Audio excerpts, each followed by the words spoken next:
Day around the corner, we're talking about love languages that can help all relationships, not just the romantic ones. And with more on that is UW Health Clinical Psychologist, Dr. Shilagh Mirgain. Okay, welcome back. So the first question is, what do you mean by love languages? Gary Chapman coined the term, and it really depicts that we all have the primary need to feel loved and appreciated, but people actually have different ways that they experience that. And unless we're really speaking their love language, often our best attempts at showing we care can really fall flat. Okay, and you're telling me there are 5 different love languages, the first being verbal appreciation. Yes, this is a love language where people really need words saying that they matter to you. It could be verbal or written in notes, texts, regularly saying that you appreciate them. Number 2 is quality time.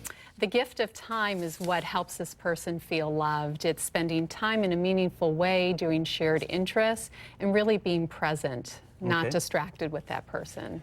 The third love language, meaningful gifts. And John, this isn't about materialism for the person, but it's about giving little tokens of affection, saying you're thinking about them, you picked up this small thing, or even you make something handmade, saying, gosh, this thing will help the quality of your day. Those do make your day, don't they? And acts of service is love language number 4. Anything you can do to lighten the load for this person, really important, whether it's a task or chore that they hate to do, really helping them or doing it for them is meaningful. And the final love language, physical affection.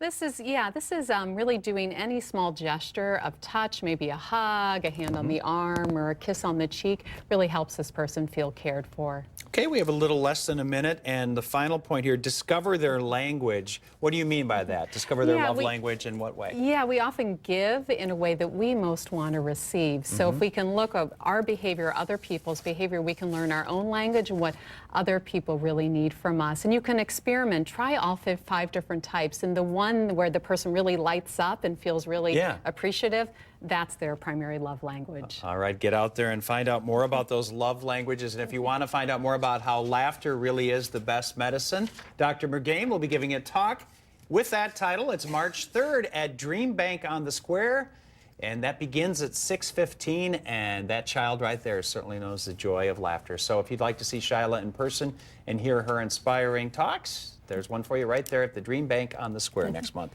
Shilagh, nice to have you here. Yeah, and happy Valentine's Day, John. Happy Valentine's Day to you, too. We'll be right back. Final check of the forecast from Brian after this.